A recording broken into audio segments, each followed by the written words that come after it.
What's up, Foundation? What's up, Foundation? What's up, YouTube? Um, Today is gonna be probably, as you can tell from the title, a little different. It's gonna be a little different, y'all. It's gonna be a little different. This one here is an insight. It's a look behind the veil. It's a look behind the scenes on who Cartoon is. It's a look behind the scenes on what made Cartoon. It's a look behind the scenes on how a person can become a product of their environment. And that's the title of my book. When it's finished written and I publish it, it's called, the name of it is going to be A Product of My Environment. The story of Mr. Cartoon 1 from Eastside Avalon. This right here, everything I'm finna speak on, I can't get it in just one setting. So it's probably gonna be a 2 or maybe a 3-part series. Y'all hit that like, comment, subscribe if you want to. On this one, I'm just giving you me in the raw. On this one here, y'all can do what you want to do, homie. Y'all can do what you want to do. I know a lot of times, well, most of the time, I'm giving prison stories. I'm giving little gangster stories from things that happened to me on the streets. Okay, that's fine and dandy, all true. You know what I'm saying? I'm just giving you past experiences that happened in my life. So with this one here, add all the stories in that you heard me speak on in prison, different states, on the streets, different states, and you take them and you roll them in with the story that I'm finna give you now.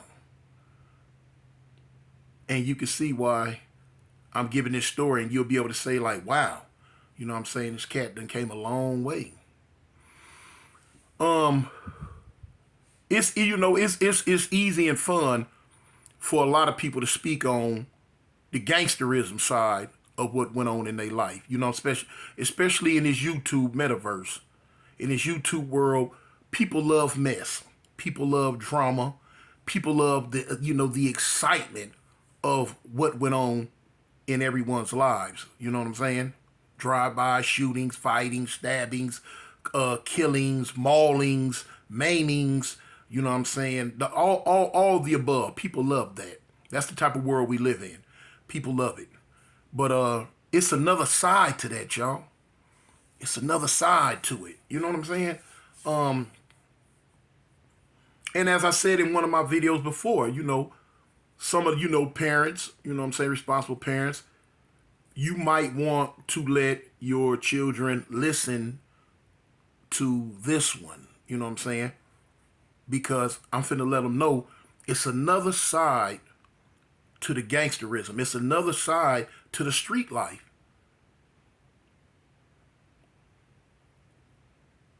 It's another side, y'all. It's another side. And the other side of that is those who made it through, those who made it out, those who lived to have a story to tell. A lot of them don't even realize that it was God. You go in church sometimes and you hear them old ladies say, "Oh, but God. Oh, but God."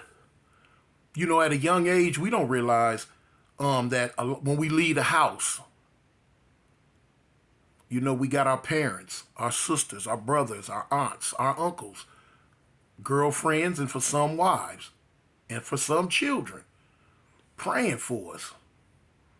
And it took me many, many moons, many years to realize that if it wasn't for the prayers of my family, man, I'd have been dead a long time ago. Some people come from families that don't pray for them. Some people just don't have a praying family. And a lot of times, they end up biting the dust. I come from a praying family, y'all. My mama prayed for me. You know what I'm saying? Man, I worried my mama to death. You know what I'm saying? I'm her only son, y'all. And I worried that woman to death. Every time I left the house, she was worried.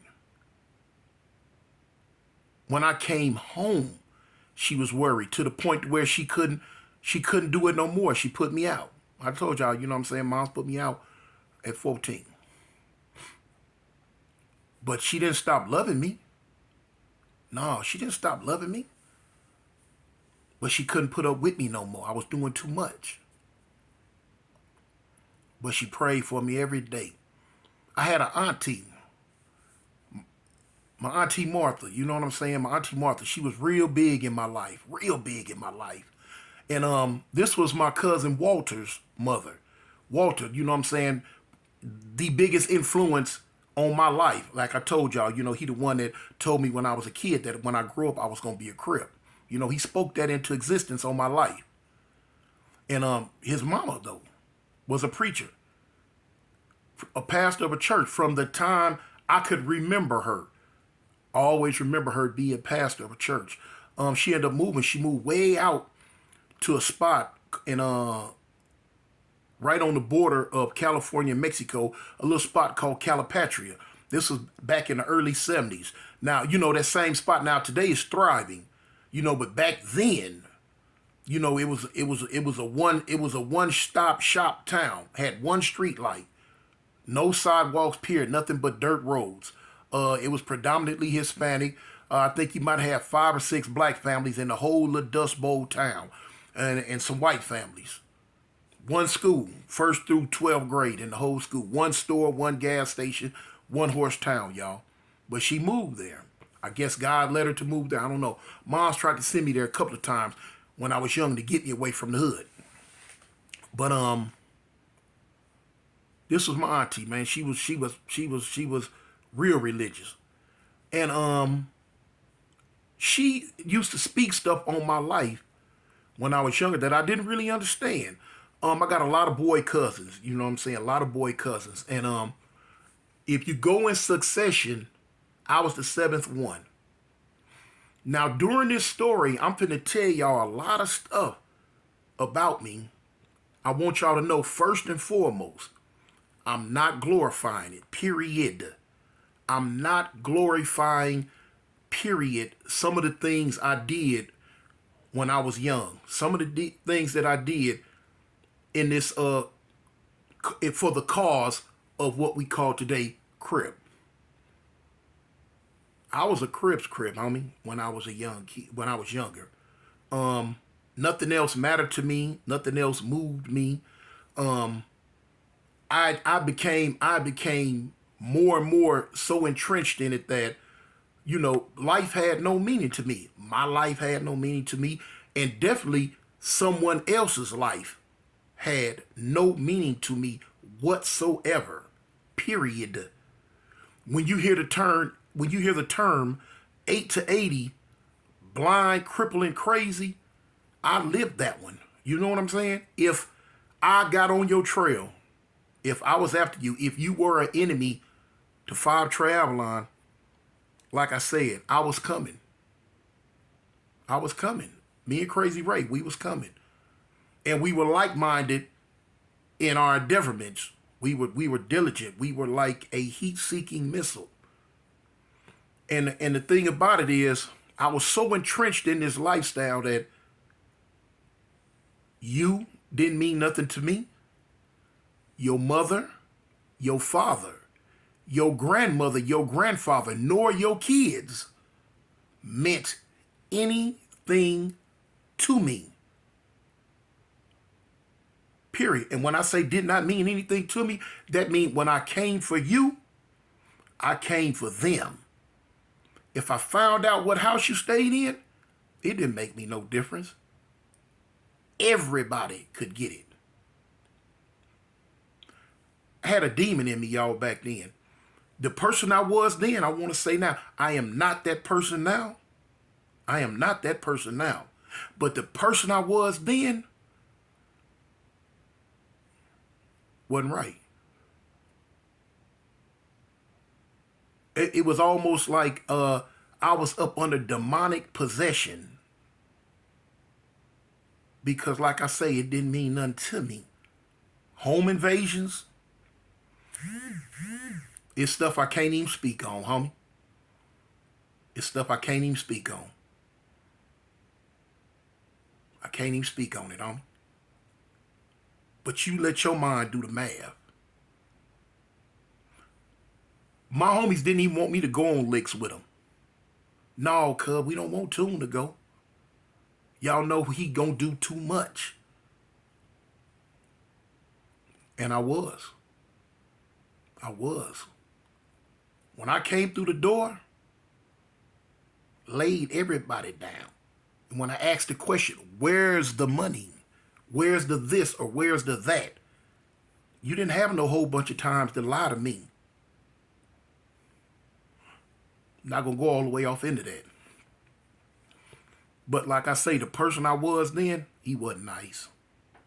He wasn't nice. And it rolled over and over and over till I'm gonna get to the point to where all the way years and years later, when I end up catching my case in Alabama, years and years later, I'm going to explain to y'all how my lawyer, she was a real religious lady, how this woman reacted to me the first time she seen me. It's going to trip y'all out, man. Y'all going to have to stay tuned for all of it. It's going to trip you out. But like I say, I'm going to say it again, in no face, form, or fashion am I glorifying this. But it's all true. It's all a story. As time was going on, I was getting older and older. In and out of jail, in and out of jail. I learned to, I became institutionalized at a real young age. At a very, very young age. To the point to where it was exciting to me. When I was in like juvenile hall, it was exciting to me to meet other dudes that was from other gangs and other walks of life. I relished in it. Oh, I didn't care nothing about being there. You know what I'm saying? The only thing was in my mind at that time was letting people know what set I was from. The promotion of the gang that I was representing. Letting them know, look, we here too. All these other sets that's in here from LA. Avalon's here because I'm here. And that was my mentality all through YA and all through prison. That is the line that I pushed. I wanted to know, hey, we here. If you was in prison with me and you was from Avalon, you was walking on eggshells around me because you could not do anything that I felt made Avalon look bad in the eyesight of our peers. I would get directly on your head. No, don't do it. I held our standards to a very high standard, y'all. And that's all I knew. It's all I cared about. I was never on the streets when any of my kids were born, and I had never been on the streets for any of my kids' birthdays until now, until this year, because I was always in jail. You know, moms would always tell me I broke her heart because I put Avalon ahead of her, ahead of the love of her and my sisters. I didn't understand it back then. All I knew was I was down for the set. I was down for the A game. That's all I cared about. Being in South Park. I could get to South Park at 3 o'clock in the morning and just be there all the way till 3 o'clock the next morning doing what I do. And I was happy. I felt good. I was in my element. I was in the set. And that's what it was about to me. Playing tag with my life every day. Every day, man. Every day. The violence would escalate and escalate. The older I got, the more violent I got. The more violent I became, the more I liked it. I actually thought that, hey, this is what it is, y'all. This is what it's about. I would like preen and look for the accolades. I would look for the attaboys, the pats on the head from my older homies. That's right, Toon. Get them. Do your thing. Boy, that's my little homie right there. He a rider. He down. Shoot, boy. Ain't nobody coming over here with Tune here. Tune gonna get it. You know what I'm saying? He gonna do it. And that's what I lived for. That's what I was about. You know? Not knowing the whole time, the only reason why I was still around was but God. You know, a lot of people, when they hear my videos now, they wonder, they like, well, Tune, you know, you don't even cuss. How did you stop cussing? You don't even cuss. Well, it's a reason why I don't cuss, homie. You know, it ain't on me. It wasn't me that was able to just one day say, you know what? I don't want to talk like that. And just stop. No, I had to take it to God. I had to give it to him. You know what I'm saying? As they say, man, you had to hit them knees and talk to him and give it to him. God, look, I'm not that strong. I can't stop on my own. But the words that I use out my mouth, I don't want to use them words no more. I don't want to talk like that no more. Could you take it from me? Because by the time I asked him to take it from me, I already knew his power. He had already manifested himself in my life over and over and over many times, showing me that he is the man, that he is the real big homie upstairs. So I knew that if I give it to him, it was going to be all good. Because every time I went to him with sincerity in my heart, he showed up and showed out, man. He showed up and showed out. And it took me to way later on in my life, in my years, to realize the only reason why I'm still on this earth is because he spared me. He spared me. He had something for me. Whatever he had for me to do, I have not yet to have gotten around to doing it. And I'm going to tell y'all, when God puts something on you, when he wants you to do something, you're going to do it. One way or another, you're going to do it. Sometimes, you know, we take the long route. Some people take the straight route. I took the long route, y'all. And I believe I'm still on that long route. When he told Jonah to go to Nineveh and preach the word, Jonah decided he wanted to do something else. Jonah ended up in the belly of the beast, the belly of the whale. It's a lot of Jonahs running around, and I was a Jonah. Took the long route and ended up in the belly of the whale, which, as we call today, the belly of the beast, that prison system, that Y system, that jail system. That's how it happened. When you're hard-headed. When you're hard-headed.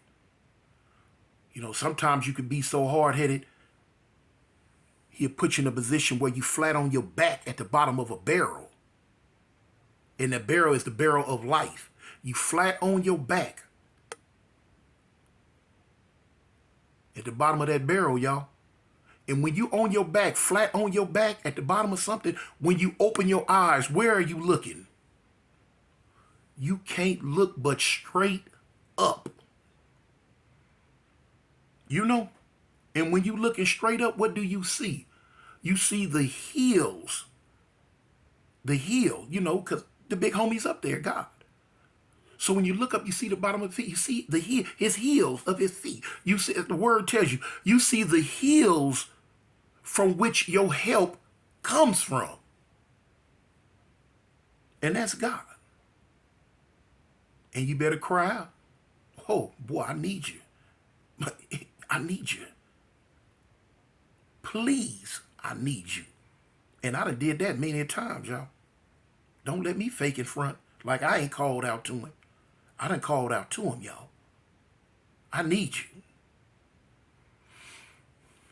When I was a young kid, man, little kid, my auntie was out there. My auntie, the one that's a preacher, she would sometimes send for all the boys. She would send for all of us. It was about 12 of us, you know, boy cousins and stuff. We would all go out there and, you know what I'm saying, spend like, you know, a week with her or so. And then she'd send us back to her sisters, her, our prospective mothers, you know what I'm saying? But when I was little, we'd be running around playing and doing stuff, and my auntie would always grab me. And she'd say, boy, come here. Come here, boy. I'd be like, man, what's up, auntie? She said, let me tell you something. She said, God wants you. She said, God wants you. He got something for you. And with me being a kid, I don't understand what she's saying. I don't understand what she's talking about. But she would always tell me, she said, boy, God got something for you. He want you.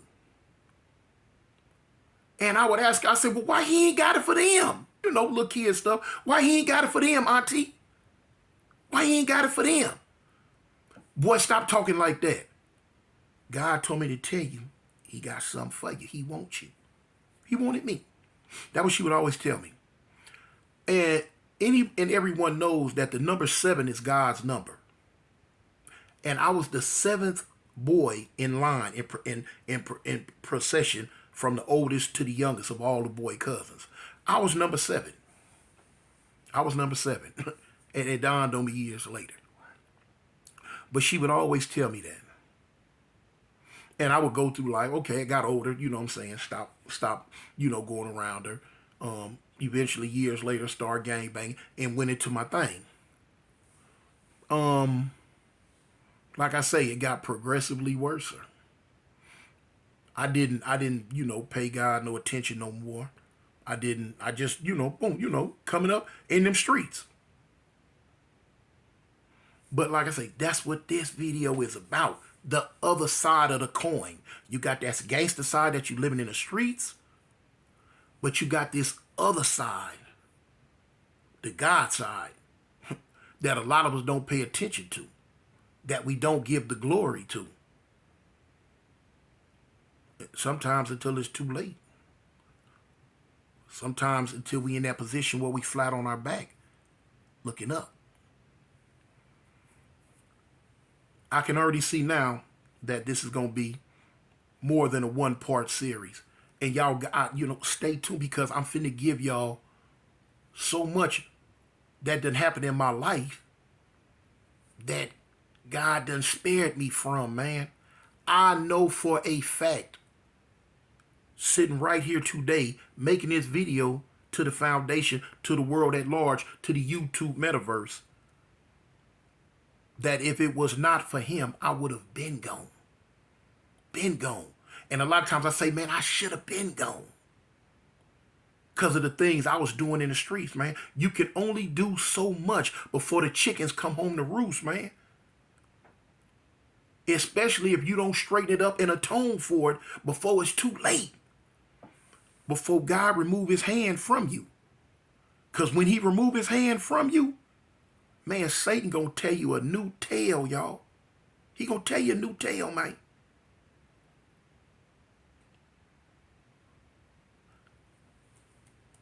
He ain't moved his hand from me, man. He spared me.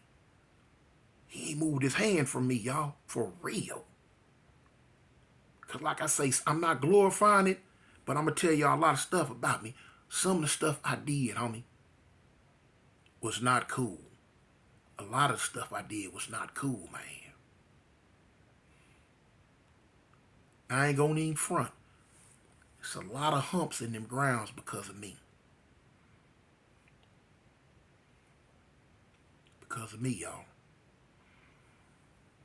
I'm going to end this part 1 right here and get ready to take it on into part 2, man. Y'all got to stay tuned. Y'all got to rock with this one. Y'all got to hear this whole story all the way through. Please hear the whole story all the way through. This ain't about no subs, no views, no comments, no none of that. I just got to get this part out. I got to get this out. I got to get this story out. I got to give the man up above all the credit for me to be able to sit here with y'all and make a story. Y'all stay tuned for part 2, y'all.